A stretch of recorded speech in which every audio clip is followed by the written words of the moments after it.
Hey, Lightworkers. Our lesson today, up close and personal, is on the power of big love, right? I'm not just talking love like I love ice cream or I love my grandkids. I'm talking about big cosmic love. And I also want to share, like, when we figure out what big cosmic love is, like, how can we live in that love, be empowered by that love, and how can we let that kind of big love open the way? And I'm talking big cosmic love is heart clearing love. It is love that opens the way to greater things in our life.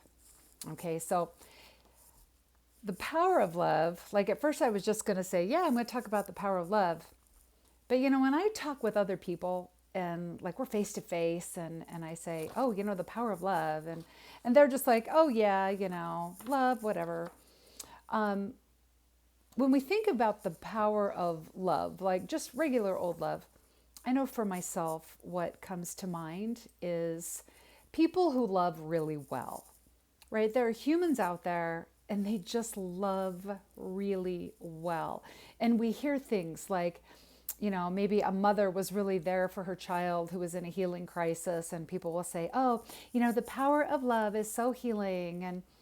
And we hear that kind of thing, but often the love that we experience personally between other humans is a watered down version of love. I mean, let's face it. We've all loved once upon a time, and then we changed our mind about that love.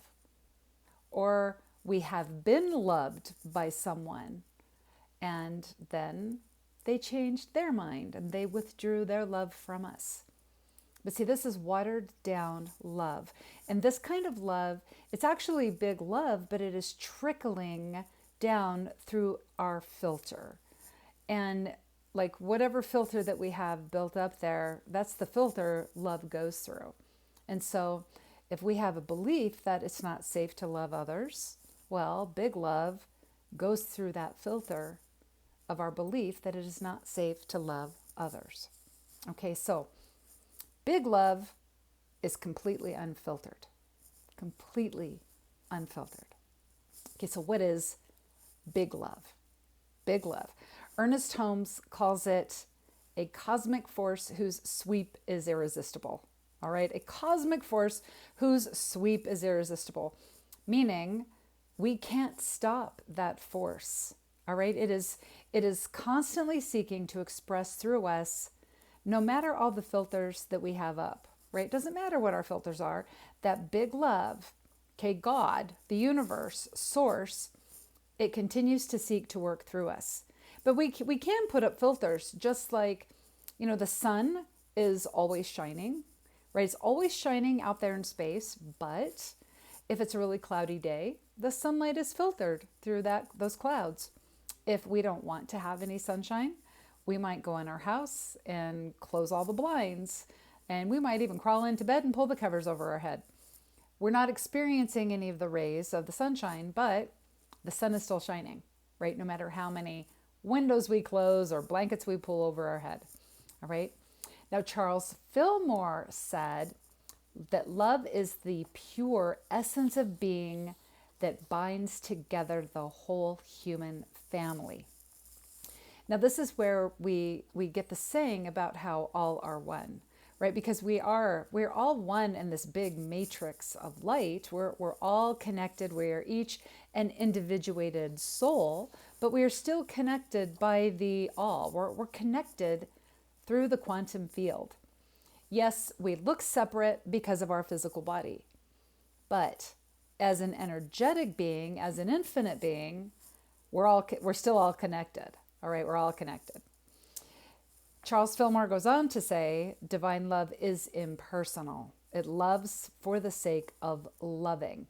It is giving itself to each of its creations. All of us are its creations. You are its creation. So it's seeking always to work through you. It gives itself to you so that you can call it forth and create greater good in your life. However, just like the sun, we can filter that out. Okay, we can filter out that light, but it keeps giving itself to us. Now, think about again, and using the sun as a metaphor, as big love seeks to give itself to everybody, right? The sun shines on everyone. The sun doesn't pick its favorites. I was like, I don't like you. I'm not going to give you a sunshiny day today, right? The sun just shines on everyone. Now, Charles Fillmore goes on to say, love is an inner quality that sees good everywhere and in everyone. Now, this is kind of an old Unity thing to say, that God is good. God is good. But really what this meaning is that it means God is all powerful and always all powerful. And God is a principle, right? A law, and it never changes, and it's good. Okay, this is good. But in our life, what we're seeking actually is like, love is an inner quality that sees good everywhere. So for us, that means we seek God in all things, right? To just seek God in all things. One of my favorite verses from the book of Job, I don't have it handy, but it's something about look into your life and seek only the wonders that are God. Right? Seek only the wonders that are God.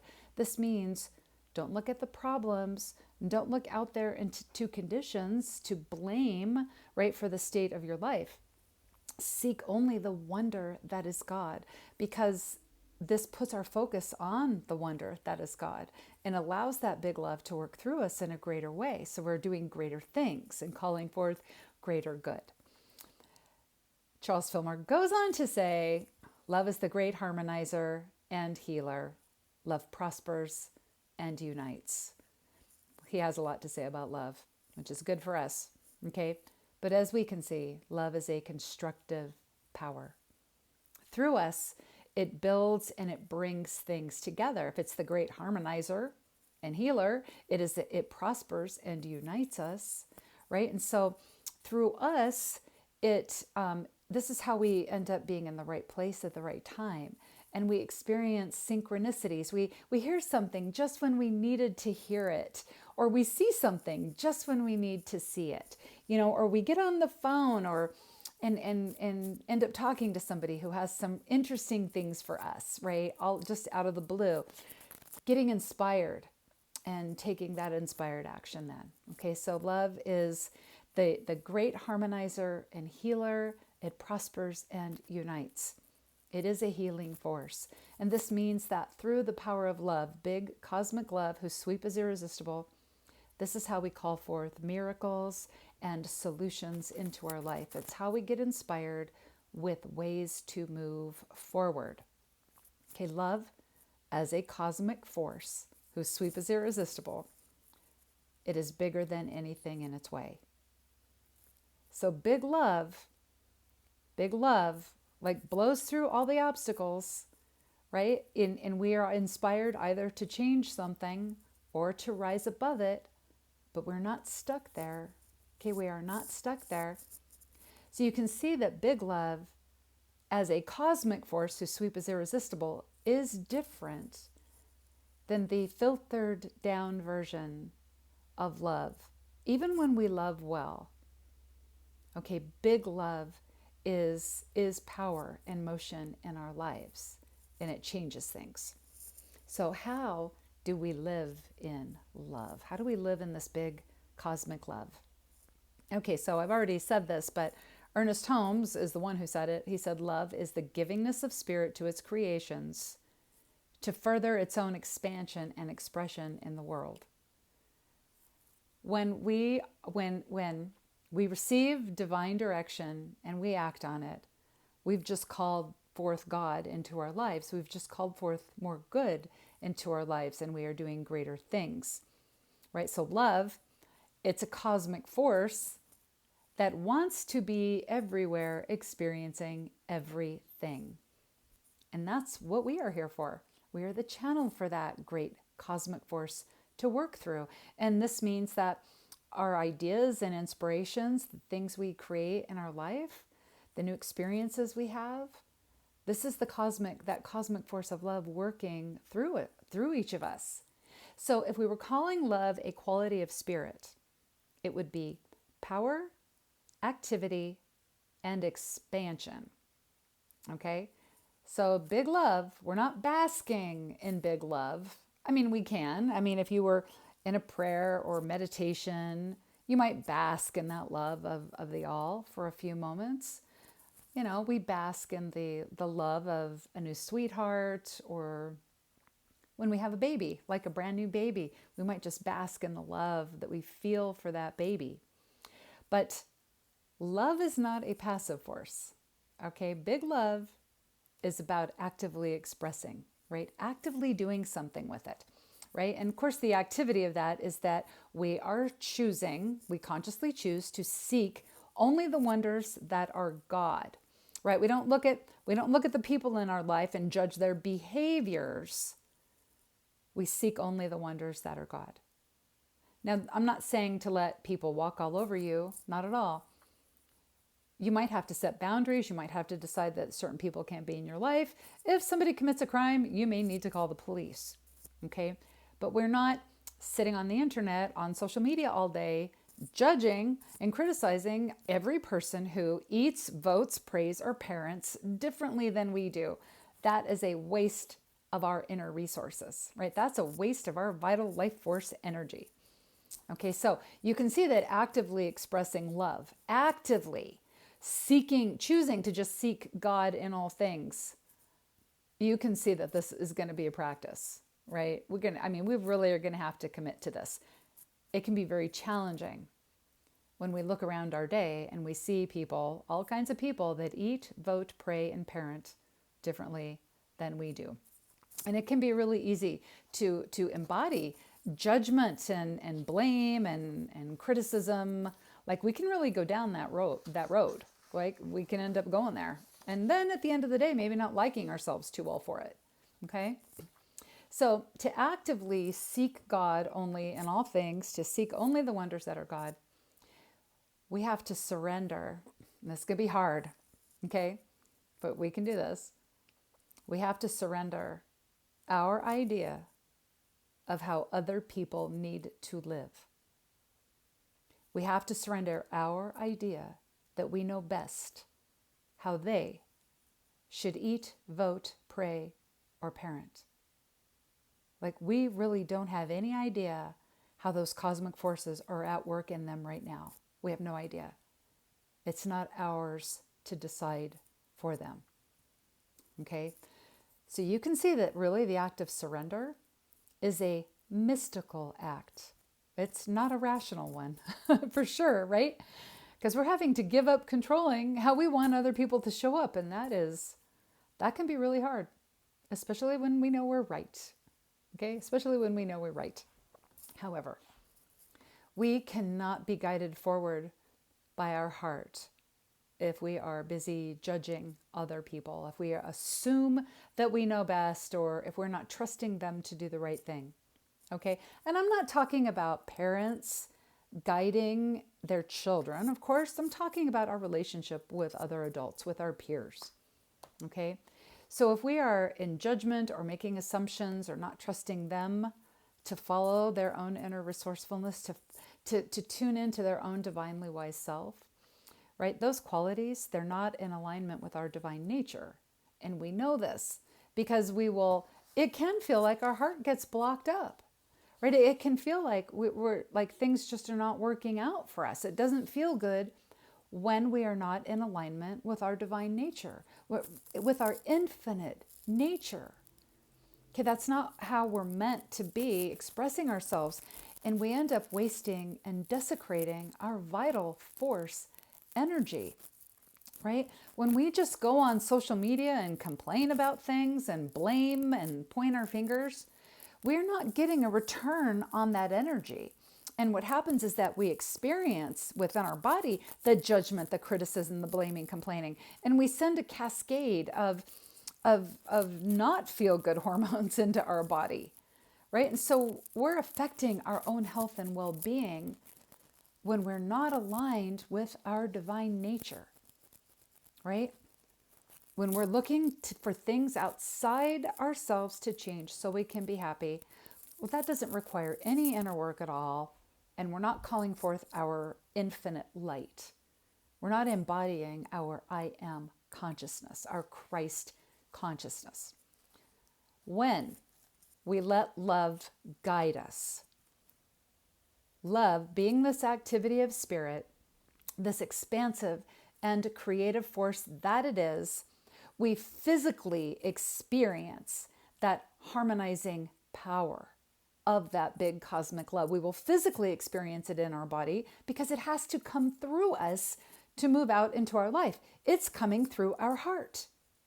Okay, our physical heart. If you did not get a chance yet to watch the previous video to this series, The Power of the Heart, please watch it. Okay, because all kinds of stuff can go wrong in our system if we're shutting down our physical heart.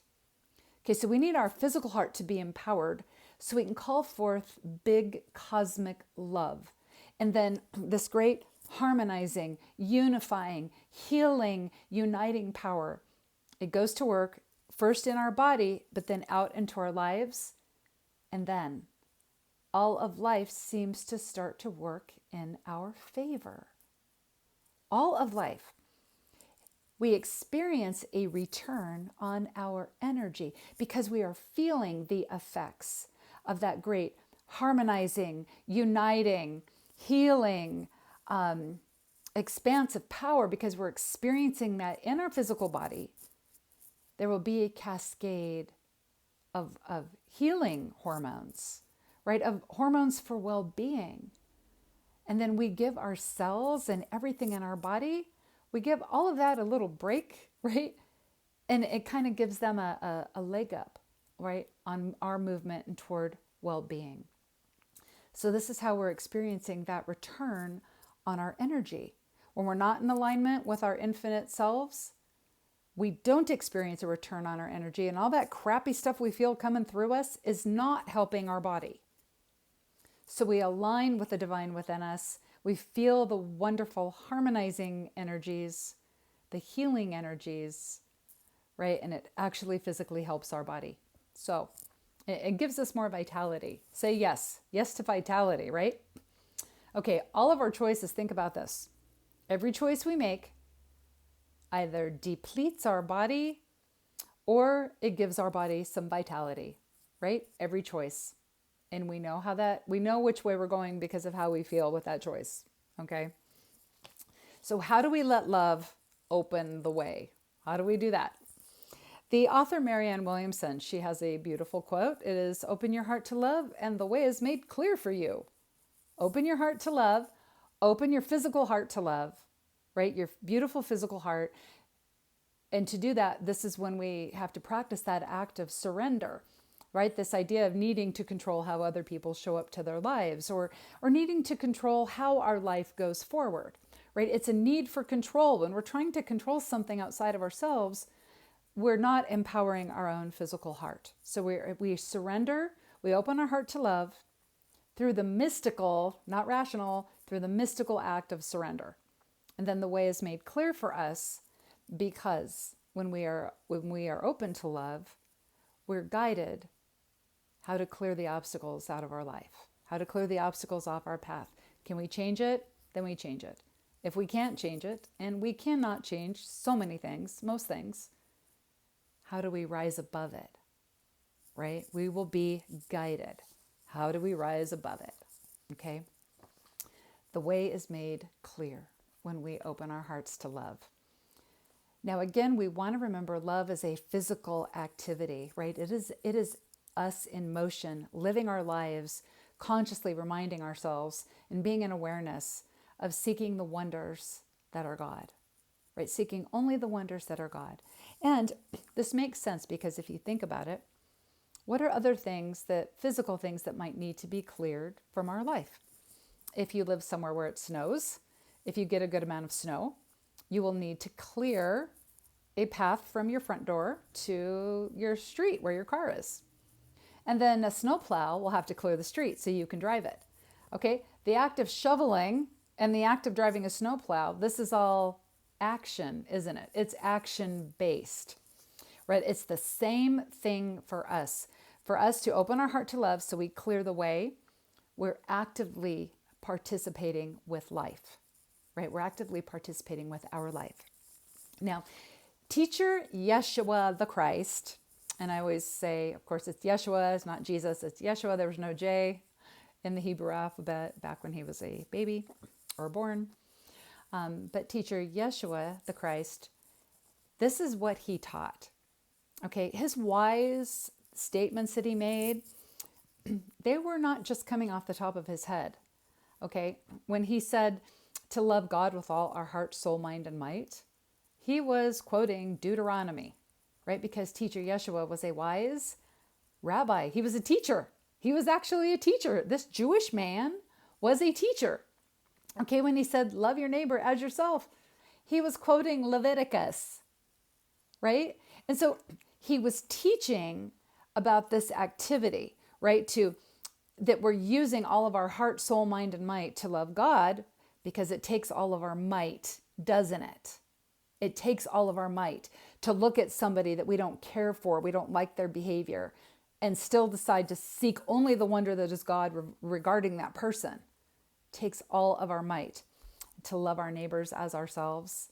Okay, this takes action and activity, right? We have to change how we show up in our lives and how we show up for each other. Okay, so his teaching additional, of course, this is what he did bring to the table, is that God is within us. The divine is within us. And to just seek only the wonder that is God by understanding that it's the divine within us that can help us do all the hard things in our life.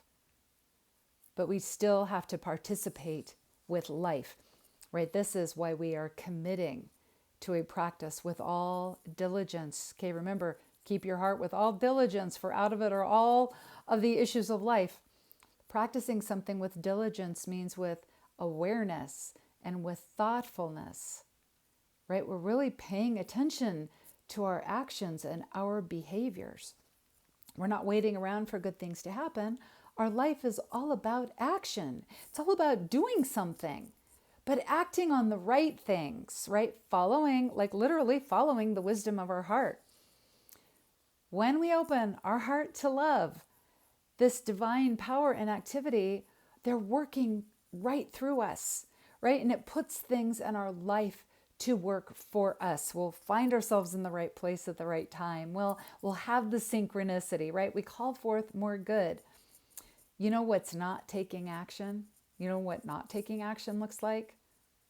Complaining and blaming and judging and criticizing people who don't eat, vote, pray, or parent how we think they should. That is not taking action. We do not move the needle on anything when that's what we're doing.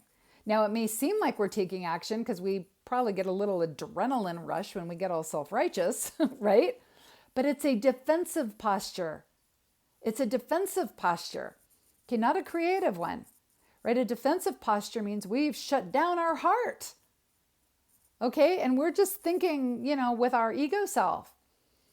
Okay, and that's not sustainable. That releases cortisol, too much cortisol into our system, right? That shuts down the hormones for our well-being. So it's not sustainable. We don't get a return on our investment, right? So we want that empowered heart. We want to live in this big, phenomenal cosmic power of love. And we want to let this big love guide the way. So here's our call to action, okay, for this. I hope you do this with me. We'll start with our affirmation. Okay, I'm going to say it once and then we can say it together. Okay, we'll say it 3 times. I let love open the way. Okay, put your hand on your heart. I let love open the way. I let love open the way. I let love open the way. Right? This is about surrendering our need to control the conditions in our life. Right? Surrendering our need to control things that we really have no control over. Okay? And then what we're doing when we let love open the way, what we are surrendering to is that phenomenal cosmic power of love that is already seeking to work through us. right? As Rumi said, what we seek is actually seeking us. We don't have to go anywhere. We don't have to get a special blessing. We don't have to take special classes. We don't have to read all the right books or take workshops or get attunements. Big love is already seeking be creating through us without a filter. It's there. It's always there. When we surrender to it, we clear the filter. Okay, we clear the filter.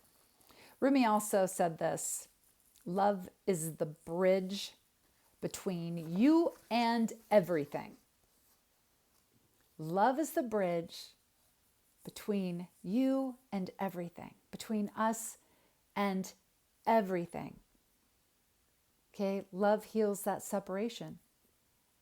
Love heals that separation where we find ourselves being really judgy toward other people, or maybe we're really judgy toward ourselves. That's because we believe we are separate from the divine.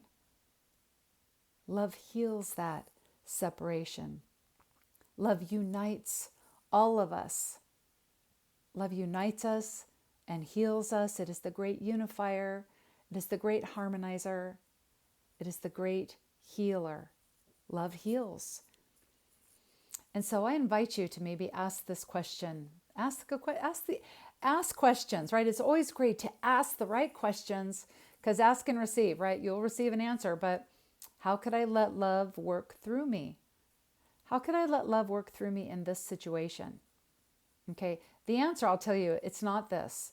Well, I'll just be really nice, right? We know a lot of nice people. They act nice, but they're not calling forth love, are they? Right? Nice is just it's just phoning it in. It's just phoning it in.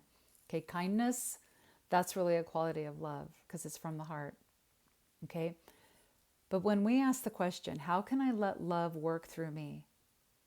What we're asking is, how can I let these higher forces direct my actions so I show up in a big, bright, and bold way? How can I embody living my life in a higher order of being, right? How can I listen and align with my divinely wise soul?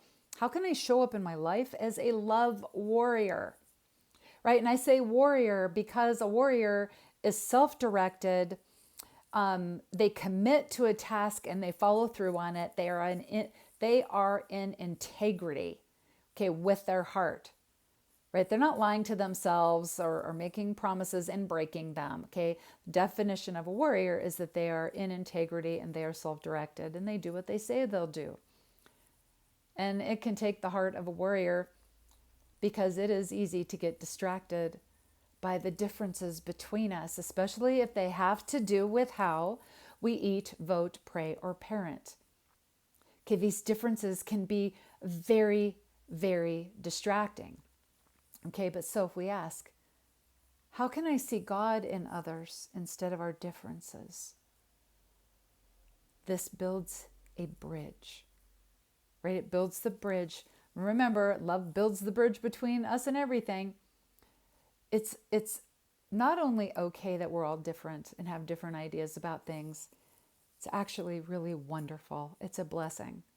I mean, how would you like it if there was only one kind of car in one color and we all had to drive the same car, right? Differences make things interesting.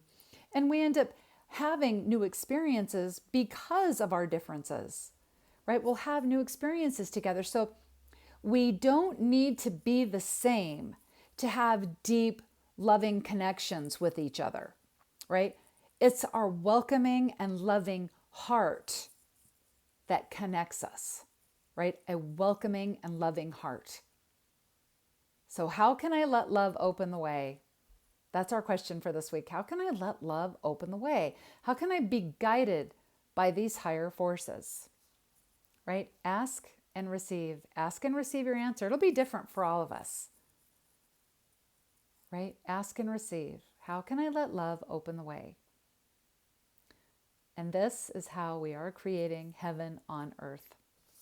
So remember, you were divinely designed to be doing all this. You are divinely designed to call forth big cosmic love and extend it out into your life, to do greater things and call forth greater good. You are designed to do this, right? In everything you do, you are blessed. And so it is.